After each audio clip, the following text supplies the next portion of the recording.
All right. Well, welcome everyone. My name's Lee Hyrkas. I'm one of the dietitians at Bellin. I specialize in sports nutrition. So I work with a variety of different clients throughout the week, whether it's at the high school level, middle school, collegiate, and all the way up to professional level I work with as well. So just a little background on myself.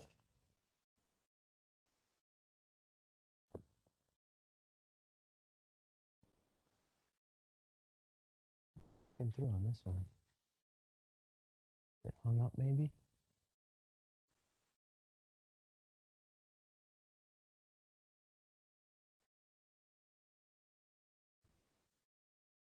There we go. Sorry about that. So a little background on myself. I went to UWGB. There is where I did my undergraduate, and then I also was a strength and conditioning coach at the college as well during my time. So that's where I blended the two nutrition and exercise passions together. If you have questions or things after tonight's presentation, feel free to reach out to me. I do one-on-one sessions as well, so if you have any wants or needs in that area, don't hesitate to reach out. So some of the reasons why we're here tonight is just to at least pull out a few things that can help us avoid some of these issues as you grow as an athlete throughout your high school years and into your college years, hopefully. So things that we see as athletes when they underfuel consistently are chronic fatigue, loss of strength and muscle, which probably doesn't surprise you. Stress fractures are a pretty big thing that we see often in the clinic. Mental health actually gets impacted then as well as we underfuel for long periods of time. So some interesting studies actually show that as athletes underfuel in some of the critical nutrition parts, so produce, fish, seafood, things of that nature, they're actually 64% less likely to get injured if they're fueling with those types of products versus the athletes who are not. So nutrition plays a big role in your injury process because that's what's helping you recover. And we're also going to touch on sleep tonight, which is another critical part for our recovery. How much fuel do you think an athlete needs in a day? Anyone want to take a guess? Just calorie wise. Yeah. Yeah, you want yeah, that's the exact statement somebody said last class or the last session. So I think that's a good starting point. For some of you, that might be right in the ballpark. As you go through growth stages, it might increase drastically. So unfortunately, parents, if they're eating you out of house and home, there's a rhyme or reason for that. During growth stages, their calorie needs increase by about 500 to 1,000. So that's why when they're eating all the time, don't feel like they're just eating because they're bored. It's likely because they hit a growth spurt. Um, Although your budget's not going to like it. Um, Overall, so this is just a starting point. I don't want you to use this as like, this is what Lee said. I have to go exactly by this. But usually for athletes, we find about 20 calories per pound of their body weight is a good starting point. So for a 160-pound athlete, about 3,000, 3,200 calories would be right in the ballpark. So I do find most athletes need closer to that 3,000 mark, especially if you're working out for an hour or two most days. And some of you might even be doing more than that, depending on what types of sports you're in or just your typical week. So a case study, though, that I often see is how many of you ate every meal today? So a lot of you missed a meal. Yeah, no, yeah, I guess how many of you skipped a meal today? Yeah, that's what I got from the last session too. Was it breakfast? Is it? So yeah, so some people usually it's breakfast. It could be lunches though. So oftentimes this is the pattern I see though, is although we want to be trying to get in about 4 meals or so a day, maybe a snack or two here or there as well. Oftentimes I see athletes get lunch, supper, and maybe a bedtime snack.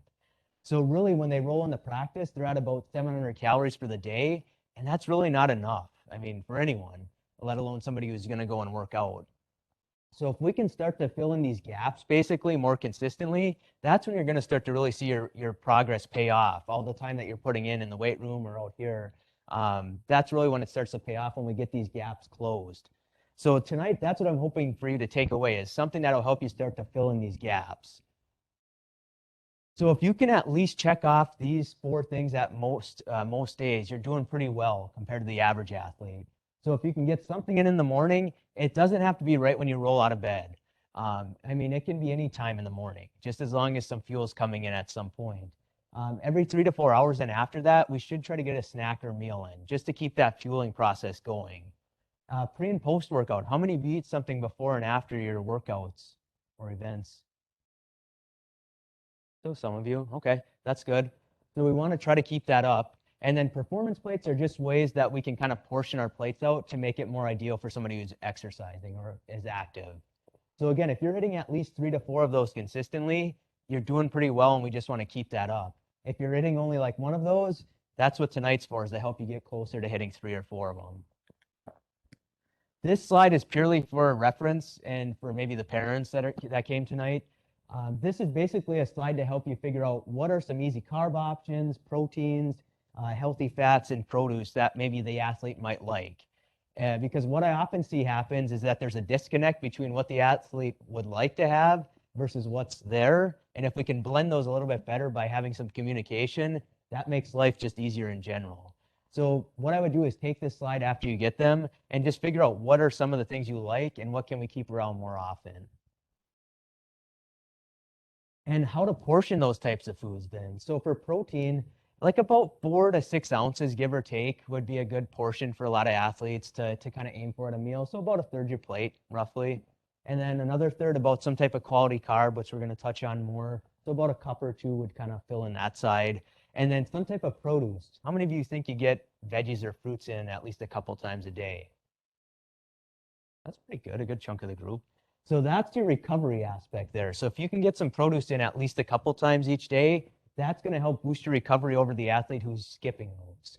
And it doesn't mean you have to like them all, but try to figure out 2 or 3 that you can like, that you can rotate through a bit more, just so that, again, you're not missing that.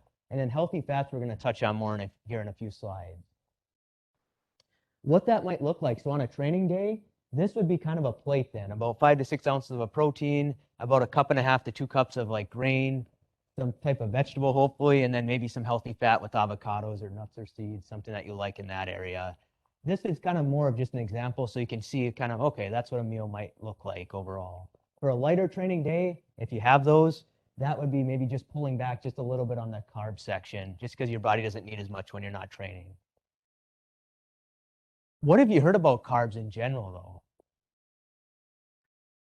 Yeah, I'm sure there's a lot of messaging about this group for sure. So, yep, carbs do break down into sugar, absolutely. Anything else that you've heard about them? Yeah, yeah, and that's the disappointing messages that I hear when I come to some of these talks. Um, the whole issue, because again, I understand as being a parent, I'm one as well, that there might be things as a parent that we're doing for our nutrition to keep us healthy versus what an athlete who's working out a lot might need to do to keep them healthy. So we have to blend the two. And I know as parents, that's not the easy thing to do. But so what we find is that for athletes, we want to pick more quality carbs. That's the key thing. So this type of fuel here are things that break down a little bit more slowly and keep you fueled a little bit better overall. There's also in the research showing that a lot of these foods do have health promotion around them. So a lot of Mediterranean meal plans, vegetarian meal plans rely heavily on this type of stuff, and there's a lot of good health outcomes from it. Can you still overeat here? Absolutely. But for an athlete, it's a lot harder to do. So at a mealtime, about 2 to 4 servings out of these would be about where you'd want to be at a meal for most athletes. And the only way to dial that in would really be to sit down and figure out what you need individually overall. But 2 to 4 servings would be pretty ideal at your main meals. The strategic carbs. So the messaging you hear about carbohydrates, it should probably be related more towards this stuff, because this is the stuff that doesn't come with a lot of nutrition, but it certainly tastes really good. The other thing too, it sits really easy on the stomach. So there's a reason why you probably have seen Marshawn Lynch at some point popping Skittles on the sidelines. Although most times as like nutrition professionals, like in the sports world, we probably wouldn't have athletes go to that too much unless that's really their thing. That was more of, again, I think that became more publicity over time for him. And I think Skittles were giving him some money at some point. But these are foods, though, that if you feel like food sits heavy for you around your workouts, I definitely promote some of this stuff. So some of the white stuff does sit better in athletes' stomachs around workouts. So I would put it in at that point. Cereals can be a nice option here because they do digest a lot faster than other foods. So I use these as strategic carbs in a time and a place. You just don't want your whole diet to revolve around these. But unfortunately, some athletes, their diet does revolve around these. So that's where we're trying to balance it with getting more of those in and a little less of these throughout a week. Produce options. So another thing to try to keep in the mix, we can get some of our quality carbs from fruit, which sometimes is underconsumed as well. So if you can get some berries, apples, bananas, whatever you like there, that can be a nice quality carb source to help boost your performance and recovery. And then veggies, whether it's like steam bags, roasted, raw, salads, I would say anything can be in the mix there. Just trying to get some on your plate more often. And don't be afraid to try out some of the new products that they have just to see if there's something that you might like. But this group, definitely don't overlook it, because a lot of professional athletes, there's a reason why they eat more plant-based, because there's a lot of research showing that it helps recovery and just long-term longevity. Like look at Tom Brady. He probably would not be where he's at if he didn't keep up with some of his regimens that he does. And quality protein sources. So what have you heard about protein in general? Anything in passing? You can eat a lot of it? Oh, you need, okay. Yep, yep, yep. So afterwards, and we're going to touch on that too. So afterwards, I definitely encourage more of a protein-rich meal. Beforehand, we're going to touch more on a carb-rich snack, because the two have their own kind of efficacy during that workout. So protein is definitely something that helps you rebuild, recover. It runs a lot of our digestive system. Our hormones are made from it. So this is one area that you do want to make sure you're getting enough. So per gram, you want to get about a gram per pound of your body weight. So again, if we reference that 140-pound athlete, about 140 grams a day would be right in the ballpark. You do want it to come from mostly lean stuff. So chicken, fish, egg, dairy products, if you can tolerate them. You could do some plant-based beans, nuts, seeds, things of that nature. This is the stuff that's the fun stuff to eat. So bacon, pepperoni, sausage, but it's not high in protein. And it has some other additives that long-term health, we'd probably be wise to trim those back just a little bit. So you want to focus more here and keep this as the fun stuff, kind of like the strategic carbs. Throw it in the mix for just to keep you sane, but don't have it every day, because this could help lead to some health issues down the road. And how I view protein as well, it's like the brick when you're building a house. So we need the brick, but to keep the brick there, we need the mortar, which is your healthy fats and carbs. So you kind of need a combination of these items. The healthy fats, so leading into that, this also runs your hormone system. So testosterone, growth hormone, rely heavily on these, and that's really what helps propel your performance. So we don't want to cut out healthy fats. We want to keep some nuts or seeds in, some avocados, olive oils, things of that nature if we're cooking. So don't cut these foods out. Try to keep them in at most meals, honestly. And then simple breakfast ideas. So hopefully helping give you some simple options so you're not skipping the meal. Protein oatmeal, some people have really liked that, where you throw a scoop of protein powder in oatmeal to make it a little bit more fortified. How many of you have had like the Kodiak pancakes or waffles before? Yeah, so those become more popular. The Birch Benders is another brand. So those are like a higher protein pancake. You can make your own high protein pancakes too at home, but they're just an easy, quick grab and go. Whole grain toast with some banana and peanut butter on it, that could be a quick option in the morning.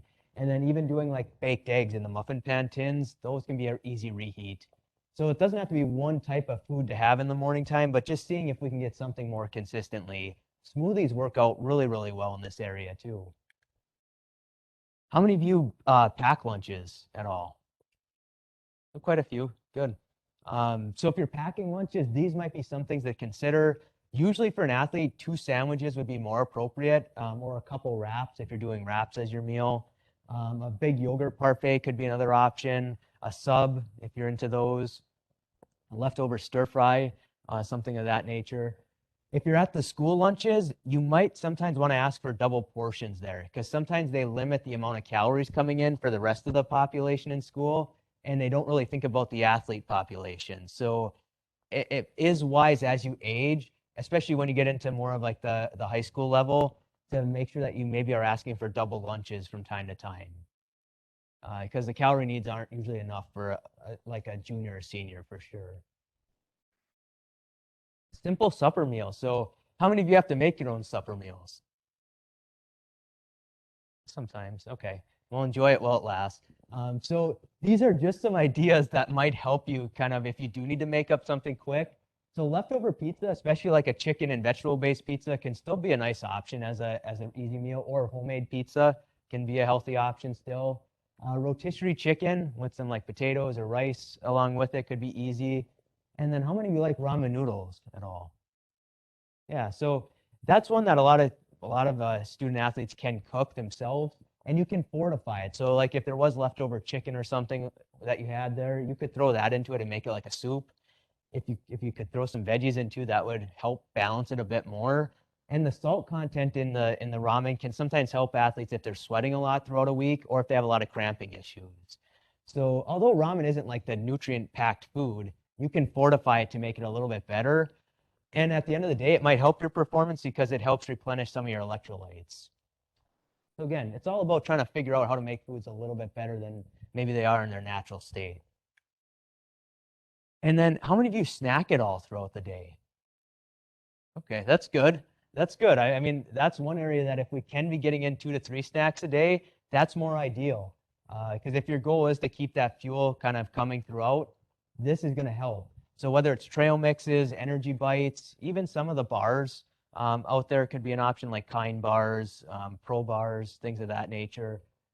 Rice cakes with peanut butter or pretzels and peanut butter are one that are sometimes popular. Tuna or turkey wraps, so turkey and string cheese together. So there's really not like one best snack, but this next slide might give you some different options on what to be keeping around the house for snacks more frequently. And usually a combination like protein and carb-rich foods would be ideal at snacks, or even some healthy fats. So now getting into that before workout type of nutrition. So the big thing to focus in on is some type of carb source, because that's what your body's going to pull off of for that workout. So along with the carb source, we do want to get some fluid. How much do you guys think you drink enough fluid throughout a day? Yeah? Do any of you watch your urine color at all? I know it's a weird question, but it's actually a pretty good indicator. So if your urine is rotating back and forth between pale yellow and clear, you're probably good to go on your fluid for the day. If it's down in this range, you probably need to drink a little bit extra for that day. You're probably underhydrated. And the reason why I bring this up is when you're underhydrated, your heart has to work harder. So that's one reason why athletes see a performance decrease when they're underhydrated. And then it also makes things sit in your stomach longer, which isn't a good thing. So when you're trying to eat before a workout, you want that stuff to move through your stomach so you don't throw up. A lot of times athletes, when they underhydrate, things just sit in your stomach like a rock. So that might be a reason why some days you're like, what the heck? I ate beforehand and I was fine. And now today I ate beforehand and I almost threw up. It could be linked back to this. I would say 8 times out of 10, when I have an athlete come in and they tell me they have stomach ailments, it's because their hydration is all over the board. Some days it's great and some days it's poor. So carrying a bottle with you just to know how much you're taking into the day is ideal. And about half your body weight in ounces of total fluid. So between water, sports drinks, milk, whatever it might be, that would be a pretty good starting point. Of course, we want water to be a big chunk of it, but other fluids does count towards it. And then prior to working out, this could be anything as easy as like a banana, just to get some fuel coming in, to a bowl of cereal. Just again, that sits pretty easy in the stomach. An English muffin with some peanut butter on it. So there's no one size fits all for this. But what I would do is start to trial some of these to see what one works for you. And that way, at least you have some fuel coming in during the workout. And that actually helps prevent muscle loss as you're working out because it gives your body something to pull from, basically. And then afterwards, we already mentioned that protein kind of takes the leading role here because that helps you recover a bit faster. So usually what I recommend is a liquid type of recovery product. So it doesn't have to be a supplement, but it could be food. So like Fairlife makes like a protein type drink that you can get, which are pretty handy. You can even do just chocolate milk. That's still pretty popular. The yogurt-based drinks can be a nice option afterwards, even a yogurt cup. A smoothie. So these are just things that often help people recover their liquids and then also their protein intake. So I do find that if you can get one of these as you're leaving the facility, that does help. And then when you go home, maybe have a full meal to really cap off your day. But I do encourage getting something in shortly after you're done working out, especially if it's a heavier session. And then as it goes for supplements, how many of you take supplements at this point? Not many at this level, which I kind of expected that. So if you are going to take a supplement, the big thing to look for are one of these logos on it. So NSF, Informed Sport, and Informed Choice, those are companies that take the raw materials of products and make sure there's nothing banned in it. So if it doesn't have one of those on it, I would probably not take the product at this point. And I always tell people, the company can put whatever they want on their website saying that they go through this and this and that. But if they haven't paid these companies to actually test the raw materials, you're basically trusting the company that's trying to take your money that they actually tested it. And I can tell you in the supplement world, there's a lot of not so good people in that world. So I would make sure if you're going to take a product, buy one that has one of those logos listed on it. There's plenty out there that have it. As for protein powders, I think that's one of the more innocent products on the market at this point, but I still want to make sure clients are taking the ones that are quality tested. So all the ones listed here are quality tested, and you can find a lot of them locally. One is not better than the other. It's basically finding a product that you feel is best for you. And if you feel like you eat enough protein just through your diet, then by all means save your money on these and spend it on food or other things. But if you feel like after workouts you struggle with some of your protein intake, this could be an option to utilize. And I usually recommend no more than a scoop or two a day, because usually we want to get the rest of it through food. I find athletes that tend to rely too heavily on this at times. So we want to strike that balance. And then pre-workout products, I have to bring them up because they become a popular topic as kids age. Basically, they're usually a blend of stimulants, creatine, some type of nitric oxide type of product. So what we find in a lot of these products, these are the ones that are often have some of those banned substances in it. As you can see, about 15% of supplements have hormones or prohormones or other contaminants that shouldn't be in it. So that's why I really promote getting ones that are actually quality tested. So if you're dead set on, Lee, I don't care what you say, I'm going to use this, then at least make sure it has one of those logos on it. Because if it doesn't, you are putting yourself at a higher risk for ingesting things that could have a long-term effect on your health. The other problem with these products is they do have a high dose of caffeine, and in younger athletes, that can really impact them a lot more heavily. So I do tell clients usually to steer away from these. As they age, if they want to get into them, I certainly will help give them guidance on which ones are more appropriate. But at this level, I would say trying to steer away from some of these more caffeinated stimulant-based products. Because again, undiagnosed heart conditions, these could be a major health risk. These have been known to cause some stroke issues in athletes and some sudden cardiac deaths in athletes. Because not every athlete has seen a cardiologist and been tested, so these can bring out some of the negatives if an athlete does have an underlying condition. So now going on to more of a happy subject, tips for gaining muscle. So I know a lot of athletes, as they get older, they want to make sure they're keeping muscle on or putting more on. So these are some of the big tips. Number one, for everyone who raised their hand that you skipped a meal today, we need to fill that in, because it's going to be hard to gain muscle consistently if you're skipping meals, because that's the key driver. The next thing is making sure that those meals have some protein at it, which I'm sure not many of you are not surprised about that.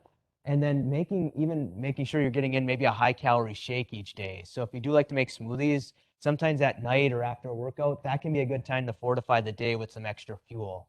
And usually throwing some peanut butter into it can be a way to fortify it, or some type of nut butter that you can tolerate. And then those snacks. It seems like most of you snack enough, so I don't think that's an issue. I think it's more so some of the main meals that might be missed. So these are just takeaway points. I often have athletes come in and ask me, how can I gain muscle? Don't overlook the simple stuff, because that's honestly what's the key driver to it. And then how many of you think you sleep enough at night? Yeah. How many hours a night do you sleep? 8 to 9? Okay. Yeah, you're doing better than the previous group, so good. And good job to parents as well, because that's a tough time of the night for some individuals. The big thing we see with sleep now is it does impact athletes very heavily. Sometimes we put this even above nutrition at times. If the athlete is just like getting minimal hours of sleep, we would focus here before the nutrition, honestly, because this plays such a big role. So what we find is that as basically sleep goes under 7 hours, this is the this is the stuff we start to see. So decreased in muscle loss and strength loss. Hormones start to get out of whack. So cortisol, which is a stress hormone, goes up. Growth hormone goes down. So those are two things that drive basically muscle loss overall. And then mental health. So we find that oftentimes when people start to lack sleep, their mental health takes a big hit. So if we can really start to correct some of our sleep patterns, this stuff can be avoided quite easily. So my big thing would be keep getting 8 to 10 hours of sleep as much as you can. And if you like to nap, it seems the afternoon's the best time frame for a nap, and about 20 to 30 minutes is ideal. So naps do help to kind of gain a little bit of sleep back, but it doesn't fully replace sleep. Have a routine at night. So ways to help get to sleep a little bit faster to stay asleep. Try to have sleep in more of a cool, dark place. That does help. Those cooling pillows can make a difference too. Some people find that having a snack like about an hour or so before bed helps them sleep. So don't be afraid to have a snack about an hour or so like right before bed. And then leading up to events, that would be a time to bank up some sleep. If you get an extra hour or so leading up to a tournament or a travel week, that can help you again have a better performance. A lot of professional athletes do that when they have to travel for their games. So you can bank up some of your sleep. So at the end of the day, don't overlook the sleep. It seems like most of you are hitting this. And if you struggle with sleep, trying to figure out if the routine at night is throwing it off. So are you in front of a blue light like your phone or screen a lot? That can impact your sleep. And again, if you have a lot of stress or anxiety, that certainly will impact your sleep. So finding things that help you de-stress, which it might be this, it might be baseball. Key takeaways from tonight.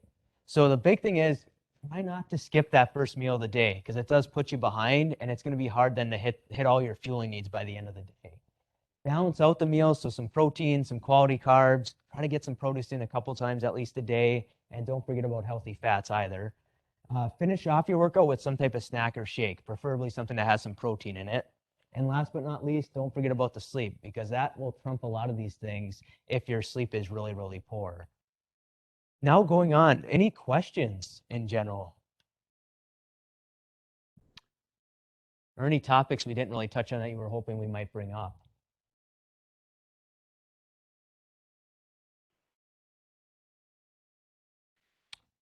So, and I'm going to repeat the question. So chips and dips, are they a good snack? I would say they fall into those fun carbs. So again, as a youth athlete, can they afford to have some chips and dips? Absolutely. Should that be your only snack or your primary snack? Probably not, because the protein intake is going to be a little bit more limited there. But certainly, again, being a youth athlete, you're putting in a lot of time and effort here. So you get to have a little bit more fun stuff compared to some of us that we have to sit most of the day, unfortunately. So yeah, I would say utilize some of your calories for fun, but still we want a mix of snacks. Yep. So the question is for soda, what should we do about that or carbonated drinks? We don't want soda to be a big beverage in our meal plan, but certainly here and there, I would definitely, again, if the athlete likes it, I would keep it in, but I would say no more than one a day in general. And that would be something to even consider putting like after a workout. I know it sounds weird, but those simple carbs help us recover a little bit faster. So like the more the sugary drinks, that sometimes is not bad after a workout. But I certainly, again, wouldn't do more than maybe one a day. Any other questions at all? And otherwise, feel free to reach out. And you will have the slides and things after today, and they are recording it too.